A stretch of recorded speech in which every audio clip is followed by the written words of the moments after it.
Very good morning to all of you. कैसे हैं आप? आई होप अच्छे होंगे, पढ़ाई कर रहे होंगे। तो चलो इसी होप के साथ आज हम देखेंगे एक नया टॉपिक, फंक्शन ऑफ ब्रेन, जिसमें हम पढ़ेंगे मिड ब्रेन और हाइंड ब्रेन के फंक्शंस को। क्योंकि लास्ट सेशन में हमने क्या देखा था, फोर ब्रेन के फंक्शंस को, जिसमें हमने क्या पढ़ा था, सेरिब्रम के बारे में पढ़ा था, और फैक्टरी लोब्स के बारे में पढ़ा था, और डायंसेफलॉन के बारे में। तो आज हम पढ़ेंगे किसके बारे में, mid brain and hind brain के फंक्शन को। Function of brain he continue करेंगे, फंक्शन ऑफ ब्रेन को ही कंटिन्यू करेंगे, लेकिन फंक्शन ऑफ ब्रेन में हम लोग क्या करेंगे, क्योंकि ब्रेन को हमने डिफरेंट डिफरेंट पार्ट्स में डिवाइड कर दिया था, fore brain, mid brain and hind brain में। तो इसलिए आज का हम देखेंगे क्या फंक्शन, मिड ब्रेन के फंक्शन को देखेंगे और हाइंड ब्रेन के फंक्शन को देखेंगे। क्लियर? ओके। तो मिड ब्रेन और हाइंड ब्रेन पे जाने के पहले मैं एक थोड़ा छोटा सा रिकैप मारती हूँ कि हमने फोर ब्रेन में क्या पढ़ा था, सेरिब्रम पढ़ा था। सेरिब्रम में हमने क्या किया था, बताया था तुम्हें कि सेरिब्रम जो होता है हमारा left cerebral hemisphere and right cerebral hemisphere, जिसमें कि हमारे चार लोब्स होते थे। और मैं ये तुमको क्लियर कट बता दूं कि ये लोब्स जो होते हैं दोनों साइड प्रेजेंट होते हैं। फ्रंटल लोब तो दोनों हेमिस्फीयर में रहेगा, ऑक्सीपिटल लोब तो दोनों हेमिस्फीयर में रहेगा, लेफ्ट पार्ट में भी और राइट पार्ट में भी। टेम्पोरल तो दोनों साइड होगा, ये थोड़ी नहीं कि हमारा लेफ्ट कान सुनेगा राइट कान नहीं सुनेगा, हमारा लेफ्ट आइज देखेगा राइट आइज नहीं देखेगा। तो ऑक्सीपिटल लोब भी फिर हमारा दोनों साइड्स में होता है, और इनके डिफरेंट डिफरेंट काम को भी मैंने बताया था।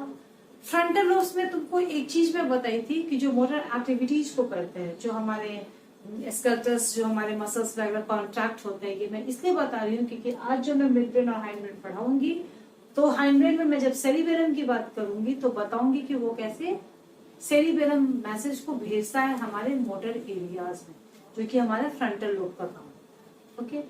फिर हमने ऑल्फैक्टरी लोब में क्या देखा था, स्मेलिंग सेंस। यदि तुम्हारा ऑल्फैक्टरी लोब डेवलप है तो तुम्हारा स्मेलिंग सेंस क्या है, स्ट्रॉन्ग है, जो कि ह्यूमन बींग्स में जनरली ज्यादा होता नहीं है। ओके।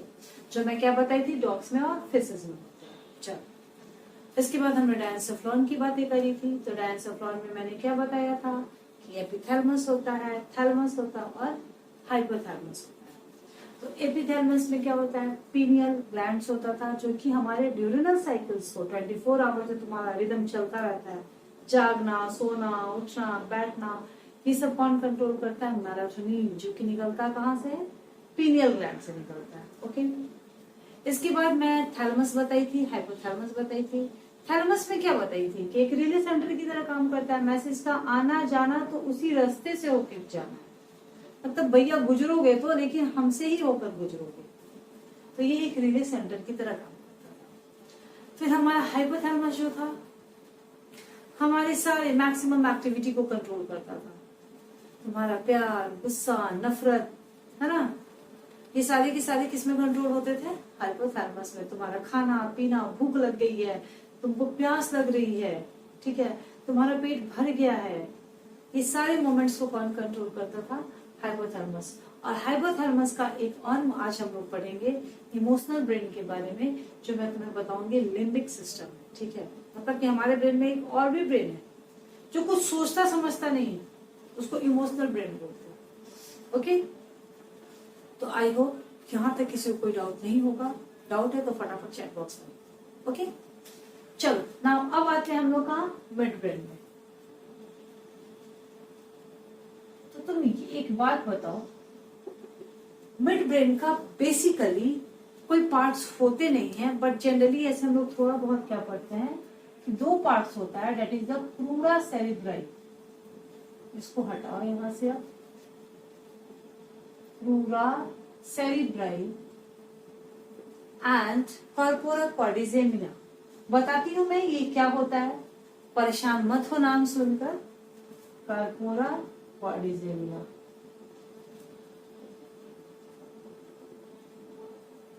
इसका कोई स्पेशल रोल नहीं है, ये इसी तरह काम करता है जैसे हमारा थैलेमस काम करता है, रिले सेंटर की तरह। तो इसको छोड़ दो, गोली मारो। अब आ जाते हैं हम कार्पोरा क्वाड्रिजेमिना में। बोलेगी मैम आपने तो मिड ब्रेन को दिखाया था कि ऐसे दिखता है, इसमें तो कोई दिखाई नहीं दे रहा था, वहां कहाँ था कार्पोरा क्वाड्रिजेमिना? मैं क्या बताई थी कि ये तुम्हारा क्या होता है, मेडुला ऑब्लंगाटा। इतनी बार 50 बार बना चुकी हूँ कि अब तक याद हो गया होगा, हाँ या ना? लिख दो चैट बॉक्स में। ये क्या फिर तुम्हारा पॉन्स, अभी थोड़ा ऐसे हो गया तो इसको थर्ड वेंट्रिकल मत समझ लेना। और इसके ऊपर मैं क्या बताई थी कि तुम्हारा होता है मिड ब्रेन, यही बताई थी ना। मिड ब्रेन किसके अंदर चला जाता था? ये हमारा सेरिब्रम के अंदर चला जाता है, दिखता नहीं है, ठीक है। मिड ब्रेन को यदि ऐसे देखोगे तुम पीछे के साइड से, मैं क्या बताई थी कभी भी कि तुम्हारा आगे का साइड वेंट्रल साइड होता है और पीछे का साइड क्या होता है? डोर्सल साइड होता है। तो तुम जब पीछे के साइड से देखोगे तो ऐसे तुम्हारा सेरिब्रम दिखाई देगा, ठीक है, और यहाँ पे तुम्हारा क्या दिखाई देगा? ऐसे तुम्हारा मिड ब्रेन दिखाई देगा, फिर यहाँ से पॉन्स चला जाएगा और यहाँ से तुम्हारा मेडुला ऑब्लंगाटा चला जाएगा, यही होता है। तो जब तुम पीछे के साइड में जाओगे और वहां झाँक कर देखोगे तो तुमको ऐसे से 4 लोब्स दिखाई देते हैं, ऐसे से 4 लोब्स दिखाई देते हैं। इसका मैं यदि साइड पार्ट बनाऊं तो तुमको कुछ ऐसा दिखाई देगा।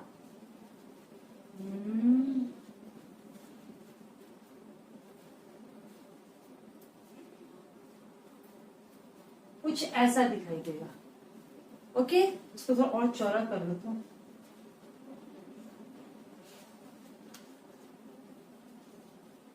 ऐसे कर लो, ये थोड़ा सा चौड़ा बना लो, ठीक है।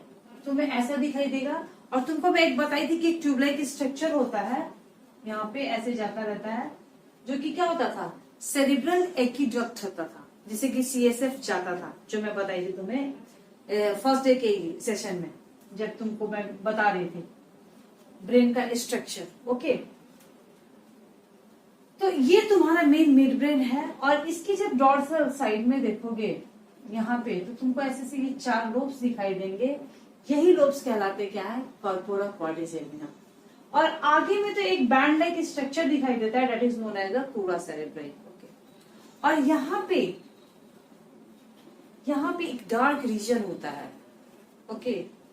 उस डार्क रीजन से पता है क्या रिलीज होता है? उसको न्यूरॉन सेल बेसिकली बोलते हैं। ये this dark region is known as, मैं अलग कलर से लिख देती हूँ, this is known as the neuron cell. और पता है ये क्या रिलीज करता है? ये रिलीज करता है डोपामाइन। क्या रिलीज करता है? डोपामाइन। और यदि अफेक्टेड हो गया, डैमेज हो गया, अभी मैं इसको मिटा रही हूँ, ठीक है। ये समझ गए तुम लोग, ये मेडुला ऑब्लंगाटा है, ये पॉन्स है, ये तुम्हारा मिड ब्रेन का पीछे का पार्ट है, दैट इज जिसमें 4 लोब्स है। इसी 4 लोब्स के बारे में अभी मैं तुमको पढ़ाऊंगी, बताऊंगी।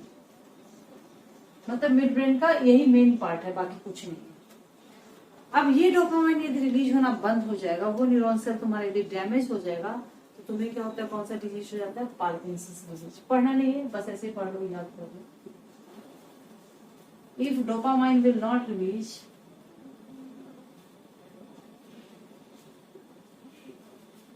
रिलीज, तो क्या हो जाएगा? Person will suffer from the Parkinson's disease.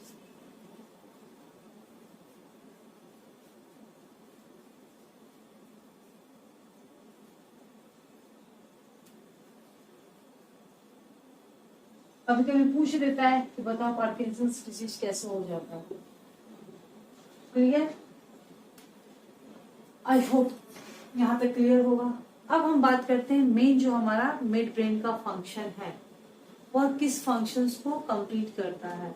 तो उस फंक्शंस में आते हैं क्या? कार्पोरा क्वाड्रिजेमिना, वही जो हमारे फंक्शंस को मीट करता है। तो ये जो 2 ऊपर के होते हैं, क्योंकि ये ऊपर है ना, ये ऊपर है ना, तो इसको क्या बोलेंगे? Superior colliculi. Superior colliculi, okay. और जो तुम्हारा नीचे का बच जाता है, ये जो नीचे का दोनों बच जाता है, उसको क्या बोलते हैं? इंफीरियर पॉलिकुलाई। तो तुम ये तो समझ गए कि हमारे मिड ब्रेन में जो कॉर्पोरा कॉर्डिजेमिना होता है उसमें 4 लोब्स होते हैं। हमारे में 4 लोब्स होते हैं, फ्रॉक्स में 2 लोब्स होते हैं, 2 ही लोब्स होते हैं। ओके, और उन चारों लोब्स को हम क्या बोलते हैं? ऊपर वाले दोनों को बोलते हैं सुपीरियर पॉलिकुलाई और नीचे वाले को क्या बोलते हैं? इंफीरियर पॉलिकुलाई। इन्हीं का रोल है हमारे बॉडी में। कैसे इनके रोल्स हैं हमारे बॉडी में? वह इस तरह से है। अच्छा देखो, याद करने का मैं तुम्हें तरीका बता रही हूँ। ये तो तुमने देख लिया कि हमारा कैसे मिड ब्रेन में रहता है। जो तुम्हारा सुपीरियर पॉलिकुलाई होगा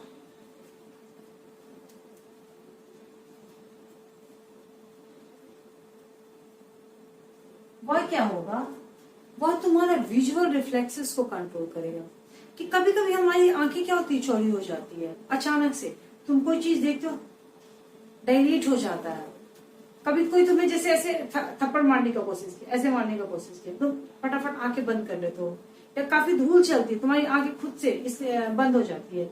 इससे तुम देखते हो कि तुम्हारी आंखें जो होता है वो रेयरली डैमेज होता है, क्योंकि वो पहले ही अपने आप क्या हो जाता है, जो तुम्हारे आईलिड्स होते हैं वो प्रोटेक्ट कर लेता है।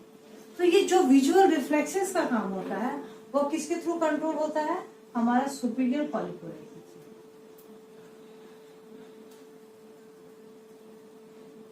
क्लियर? अब एक बात बताओ, याद नहीं रहेगा, सुपीरियर ऊपर है, हमारा आंख ऊपर है, कान नीचे है, तो हमारा जो इंफीरियर पॉलिकुलाई है वह क्या करेगा? ऑडिटरी रिफ्लेक्सेस का काम करेगा।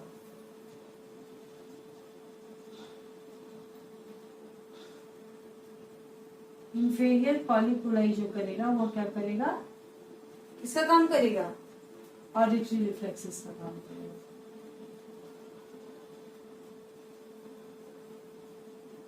मतलब क्या? मतलब ये कि जब हम कोई बात सुनते हैं, कोई आवाज सुनाई देता है, तो मैं जैसे इधर तुम्हें पढ़ा रही हूँ, अभी कुछ भी आवाज आएगा मैं ऐसे मुड़ के देखूंगी, कहीं से कुछ आवाज आ रही है, ठीक है? तो ये क्या करता है? इंफीरियर पॉलिकुलाई जो रिफ्लेक्स अचानक से जो एक्शन होता है, किसके लिए? आवाज के लिए, ठीक है? तो ये काम करता है हमारा इंफीरियर पॉलिकुलाई। तो इस तरह से हमारे मिड ब्रेन का जो फंक्शन है मैंने तुम्हें बता दिया। यदि कोई डाउट है तो चैट बॉक्स में लिख दो, I will give you reply. Okay, कुछ भी डाउट है तो, ठीक है? फिर अब हम आगे बढ़ते हैं। इसके बाद कहाँ? Hind brain. क्या याद करना है तुम्हें मिड ब्रेन में? पूरा सेरिब्रम, कॉर्पोरा कॉर्डिजेमिना। कॉर्पोरा कॉर्डिजेमिना में क्या होते हैं? 4 लोब्स होते हैं, सुपीरियर। फिर मैं लास्ट में रिवीजन नहीं कराऊंगी, मिड ब्रेन के टॉपिक को पढ़ाया है, अभी रिवीजन करा रही हूँ, ठीक है?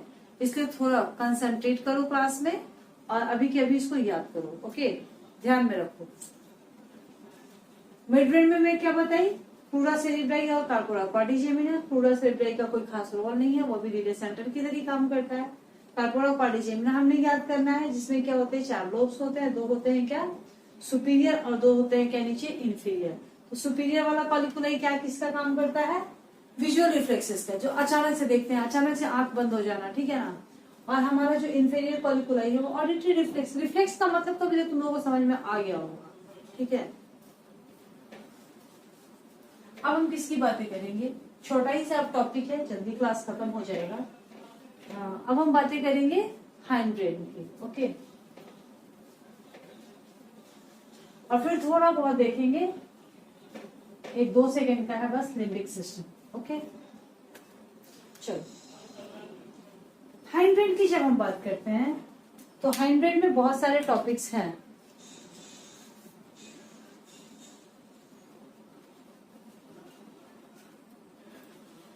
उसको खत्म करो, ठीक है? हाइंड ब्रेन की जब मैं बात की थी तो मैंने क्या बताया था तुम्हें? कौन कौन सी चीज से मिलकर हाइंड ब्रेन बना होता है? तो सबसे पहले बात हुई थी पोन्स की, फिर बात हुई थी सेरिबेलम की, और उसके बाद बातें हुई थी मेडुला ऑब्लंगाटा की।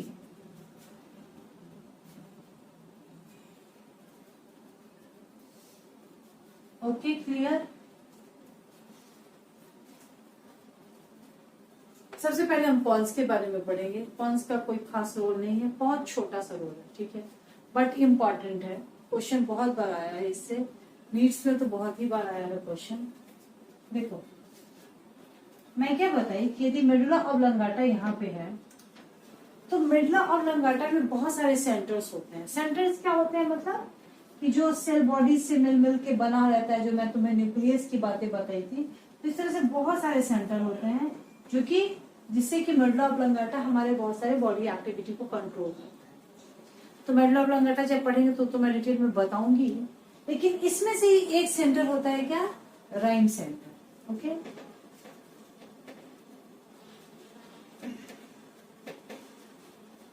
Okay, respiratory rhythm centre. ये रेस्पिरेटरी राइम सेंटर क्या करता है,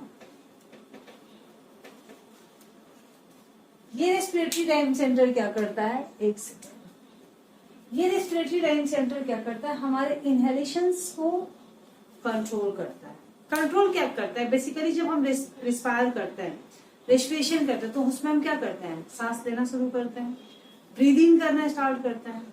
तो ठीक है, मैसेज इसमें क्या कि तुमको मतलब सांस लेना है, तुमने सांस लेना स्टार्ट कर दिया, तो ये सांस लेते रहोगे, तो इसको फिर तो कोई चाहिए ना कि जो इसको स्टॉप कराए, कह रहे भाई अब इनहेलेशन को स्टॉप करो, अब एक्सहेल भी तो करना है तुम्हें, कि बस क्या इंस्पिरेशन ही करते रहोगे, अंदर ही सांस लेते रहोगे, ऐसा तो नहीं होता है ना।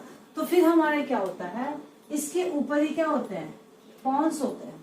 ठीक है, पॉन्स में दो सेंटर होते हैं, that is the pneumotaxic center and another one is the aponeustic center. Okay, तो जो हमारा pneumotaxic center होता है, pneumotaxic center, ये क्या करेगा, it will send signals to the respiratory rhyme center. क्या करेगा, it will send signal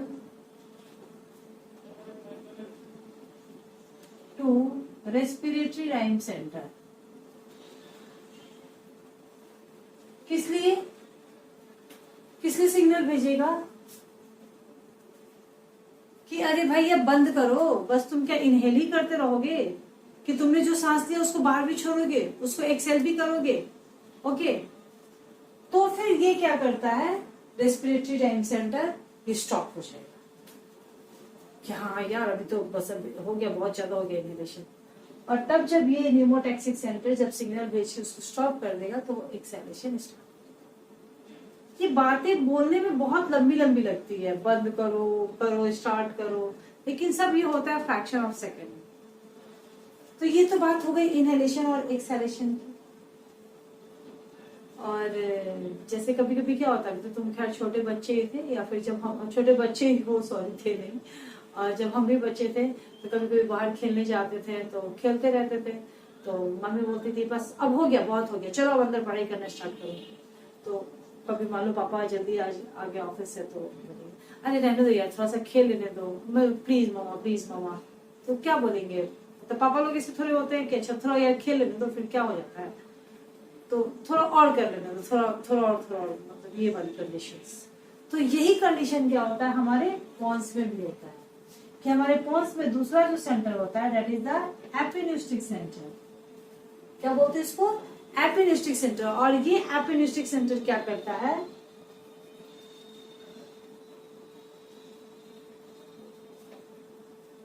ये एपिन्यूस्टिक सेंटर मैं यहां लिख देती हूं,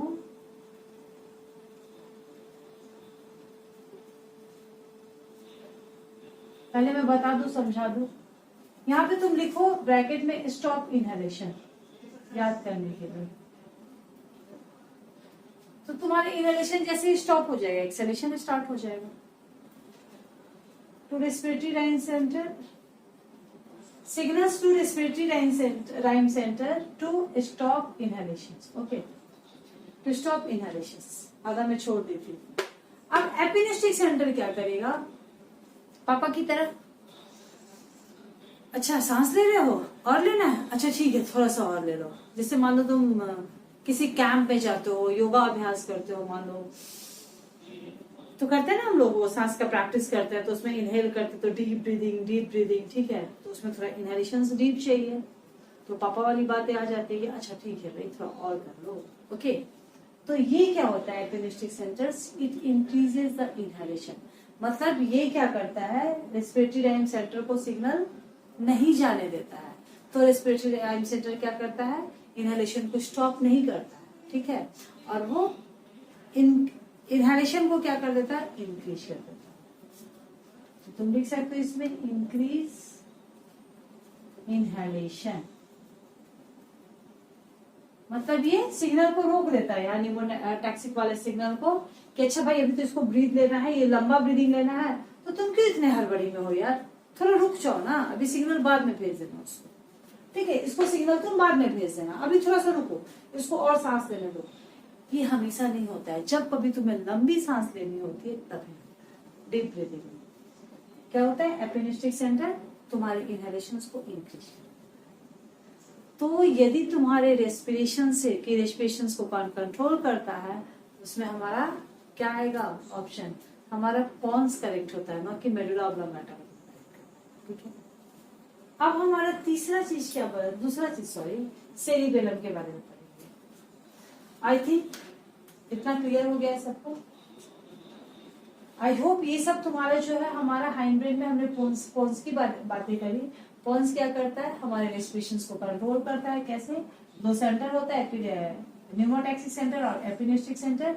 एपिनेस्टिक सेंटर क्या करता है, हमारे इनहेलेशन को इंक्रीज करा देता है, और न्यूमोटैक्सिक सेंटर क्या करता है, रेस्पिरेटरी राइम सेंटर जो मेडुला ऑब्लांगेटा में होता है उसको सिग्नल भेजता है कि इनहेलेशन को स्टॉप करो। बस यही याद करना और कुछ नहीं। अब आ जाओ सेरिबेलम में, इसको मैं रब करती हूँ क्योंकि पार्ट तुमको अभी याद हो गया होगा आई थिंक कितनी बार पढ़ने के बाद कि हाइंड ब्रेन के कौन कौन से पार्ट है। फोर ब्रेन कंप्लीट हो चुका, मिड ब्रेन कंप्लीट हो चुका, हाइंड ब्रेन के हम सेकंड लास्ट टॉपिक में जा रहे हैं। ओके, सो हम लोग एंटर कर रहे हैं सेकंड लास्ट टॉपिक, किसमें, सेरिबेलम में।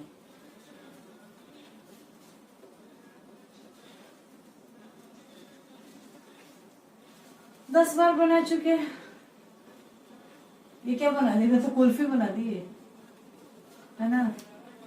हाँ, किसी को कुछ डाउट होगा तो चैट बॉक्स में लिखते रहना, तुम लोग बैठो मत करो। मेडुला ऑब्लांगेटा, पॉन्स, और इनसे ही होते मम्मी का जूड़ा, दैट इज द सेरिबेलम। और मैं क्या बताई थी, सेरिबेलम के दो लोब्स होते हैं।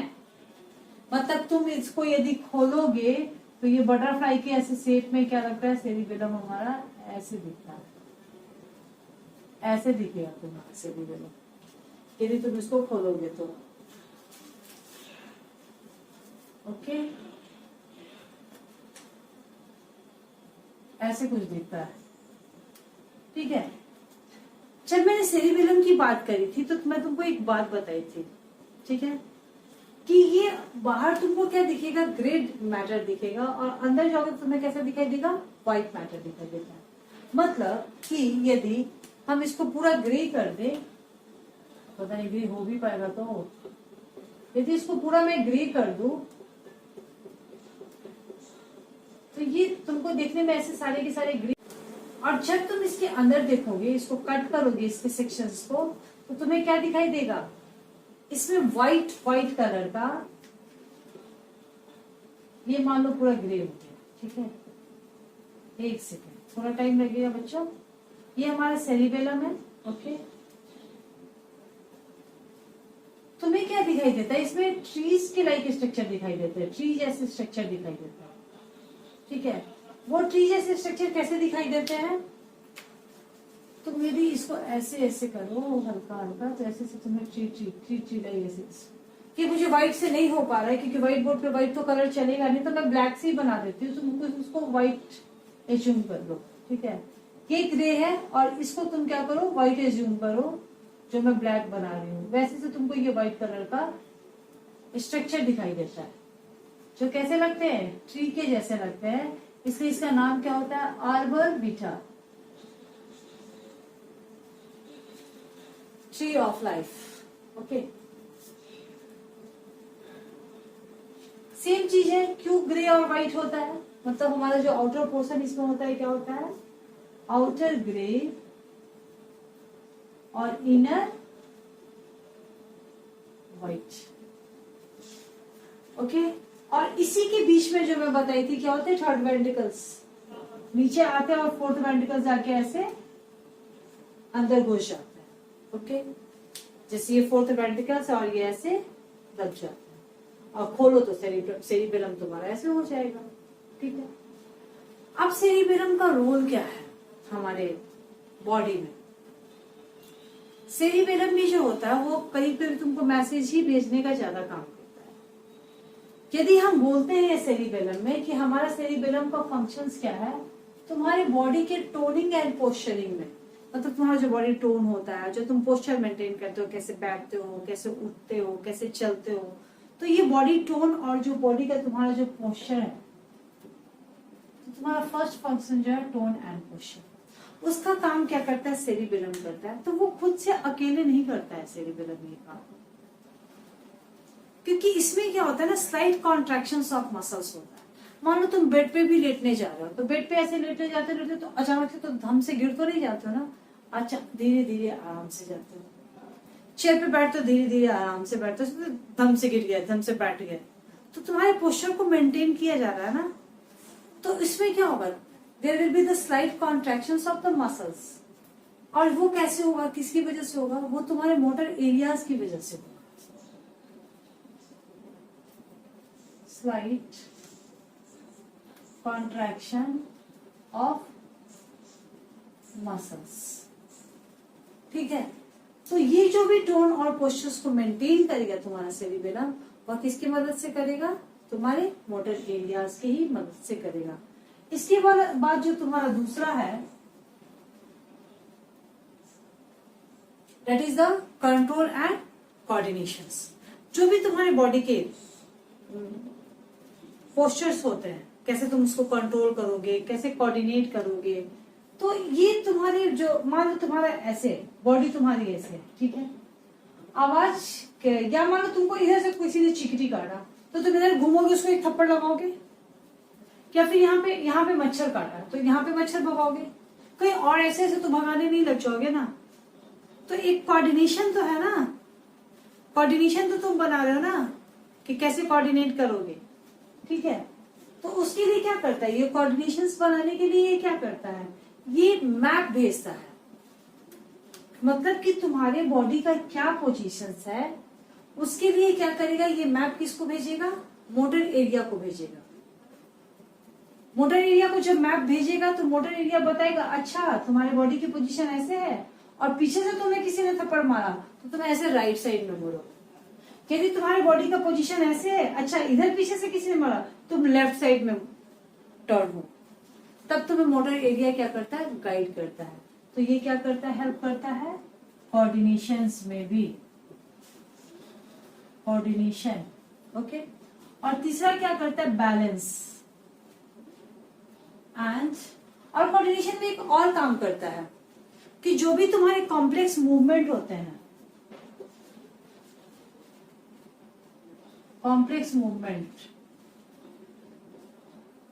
मूवमेंट्स में क्या, जैसे तुम रनिंग, अचानक से दौड़ने तो नहीं लग जाते हो, जैसे तुम्हारा बर्थ होता है, बच्चा जन्म लेते तो चलने भी नहीं लग जाता, दौड़ने नहीं लग जाता है, फिर तुम साइकिल सीखते हो, या फिर जो भी कॉम्प्लेक्स मूवमेंट होता है, तो ये सब को कौन करता है, कोऑर्डिनेशन का काम, ये सब हमारा सेरिबेलम करता है। डांसिंग करते हो, डांसिंग में जो तुम्हारे हाथ और पैर का मूव, अचानक से तुम नया देखो डांस करो तो अजीब टाइप का लगेगा, ये क्या कर रहा है, लेकिन जो एक सही डांसर होता है, जिसका परफेक्ट जो हैबिचुअल होता है, देखो उनकी डांसिंग बहुत स्मूथ होती है, क्योंकि उनका कोऑर्डिनेशन बन गया है, ठीक है।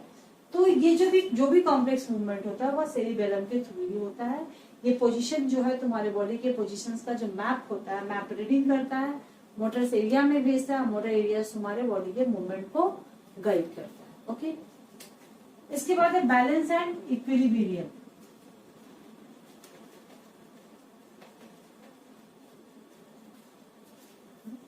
स्टार्टिंग में जब बच्चा जो मतलब जन्म लेता है, खड़ा होना स्टार्ट करता है, तो उसके लिए भी उसको बैलेंसिंग चाहिए। हम साइकिल सीखना स्टार्ट करते हैं बचपन में, अभी नहीं चलाती हूँ, बचपन में जब मतलब जो भी हो तुम भी हो, तो जब तुम साइकिल सीखते हो तो क्या करते हो, बहुत गिरते हो, है ना। अभी तो तुम बाइक चला रहे होगे तो भी गिरते हो बहुत। तो क्या होता है उसमें, तुम्हारी बैलेंसिंग जो होती है वो इम्बैलेंस हो जाता है। तो धीरे धीरे जो ये बैलेंसिंग का काम और इक्विलिब्रियम का काम होता है वो भी किसके थ्रू होता है, हमारे सेरिबेलम के थ्रू ही होता है।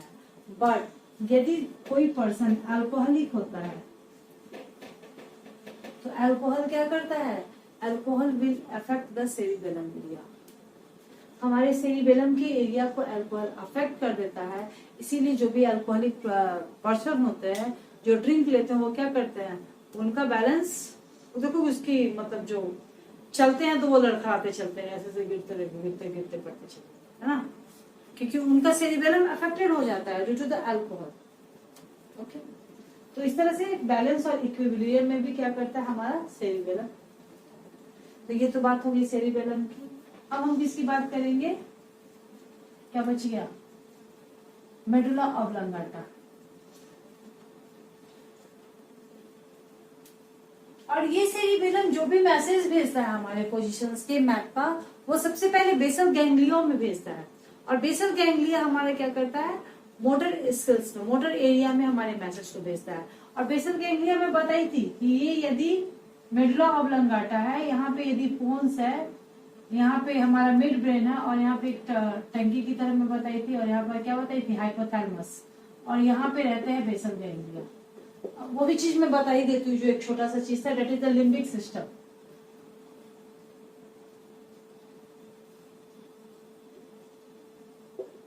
लिम्बिक सिस्टम क्या होता है, हाइपोथैलेमस और ये बेसल गैंग्लिया मिलकर क्या बनाते हैं, लिम्बिक सिस्टम बनाते हैं, सॉरी।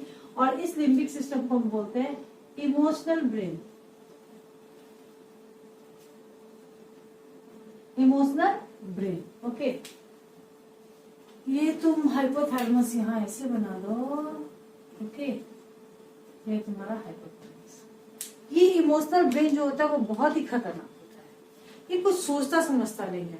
और ये ना पता है क्या, ये जनरेशन के कंटिन्यूएशन में बहुत हेल्प करता है, क्योंकि सोचता नहीं है बस ये क्या मतलब सेक्सुअल डिजायर है, जैसे बर्थ वर्थ हो जाएगा, लव पेन हेट, ये सबको ये बहुत ज्यादा कंट्रोल करता है। तुम्हारे रेज,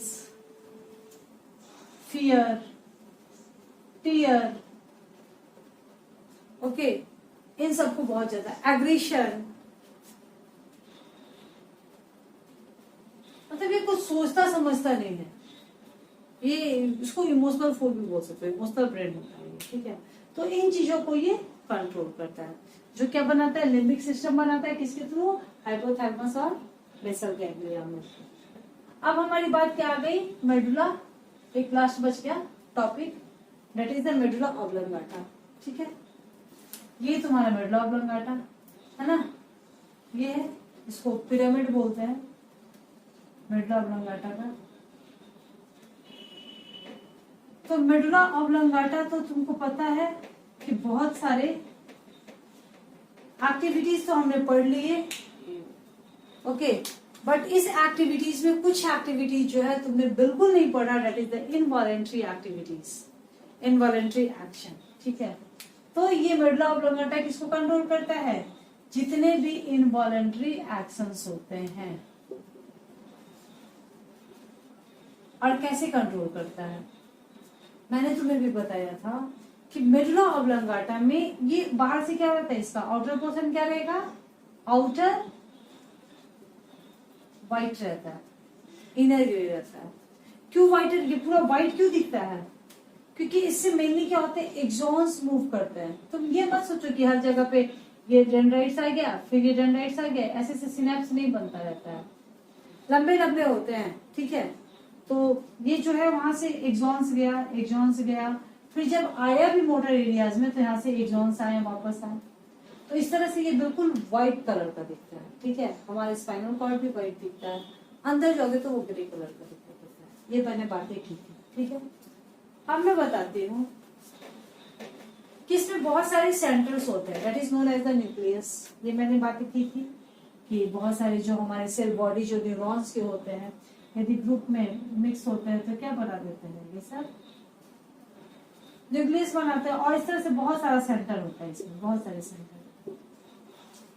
यदि हम बात करें तो जो इनवॉलेंट्री एक्शंस होता है जिसको कंट्रोल किया जाता है इन्हीं सेंटर के थ्रू किया जाता है। अलग अलग सेंटर्स होते हैं, जैसे कार्डियक सेंटर, तो क्या करेगा ये? हमारे ये इनवॉलंटरी एक्शंस है, इनवॉलंटरी मूवमेंट है जो हमारे हार्ट का होता है, और कार्डियक सेंटर के थ्रू क्या किया जाएगा? रेगुलेट किया जाएगा। हमारे ब्रीदिंग को रेगुलेट करेगा, जो मैंने अभी बताया तुम्हें। रेस्पिरेटरी राइम सेंटर होते हैं जो कि हमारे न्यूमोटॉक्सिक और न्यूटेस्टिक जो होता था हमारा पॉन्स को, उसके थ्रू रेगुलेट किया जाता था, जिसमें ब्रीदिंग सेंटर भी पाया जाता है। वैसोमीटर पाए जाते हैं। वैसोमीटर क्या करता है? वैसोमोटर जो होता है वो क्या बोलते हैं? Dilation of the blood vessels, ठीक है।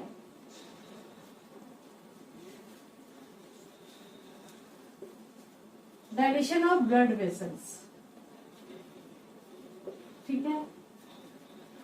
मतलब जो तुम्हारे आर्टरीज जो होते हैं वह जो एक्सपैंड करता है, जो तुम्हारे ब्लड वेसल्स होते हैं वो एक्सपैंड होते हैं, वो due to the medulla oblongata की वैसोमोटर जो सेंटर होता है उसके थ्रू होता है।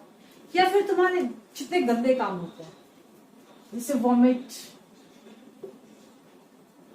जो वॉमिटिंग तुम्हें आती है, जो उसको कंट्रोल किया जाता है, वो इसमें मेडुला ऑब्लांगाटा में सेंटर होता है। फिर तुम्हें हिचकी जो आती है, हिकअप, वो भी किसके थ्रू होता है?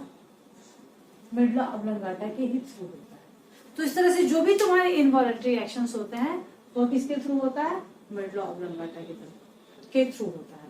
तो इस तरह से हमने आज फंक्शन ऑफ ब्रेन में फोर ब्रेन को लास्ट सेशन में देखा था। मिड ब्रेन और हाइंड ब्रेन को आज कंप्लीट कर लिया है, सबके फंक्शन को पढ़ लिया है। आई होप सबको क्लियर होगा कि मिड ब्रेन का फंक्शन क्या पढ़ा था, जिसमें कॉर्पोरा पॉलीजेमिना के बारे में पढ़ा था, सुपेरियर कॉर्कुलाई और इंफीरियर कॉर्कुलाई को पढ़ा था। इसके बाद हमने हाइंड ब्रेन में क्या देखा? पोन्स का फंक्शन, सेरिबेलम का और मेडुला ऑब्लांगाटा का फंक्शन। आई होप सबको क्लियर होगा। नहीं कुछ भी नहीं क्लियर है तो तुम चैट बॉक्स में लिख लो। यदि मान लो किसी भी टॉपिक में कुछ प्रॉब्लम होता है तो कमेंट सेक्शन में भी डाल सकते हो, ओके। और इसके बाद हम लोग रिफ्लेक्स एक्शन पढ़ेंगे नेक्स्ट सेशन में, ओके, इसके बाद की क्लास में। तब तक के लिए गुड बाय, स्वस्थ रहो, मस्त रहो, मुस्कुराते रहो, पढ़ते रहो और रिवीजन करते रहो।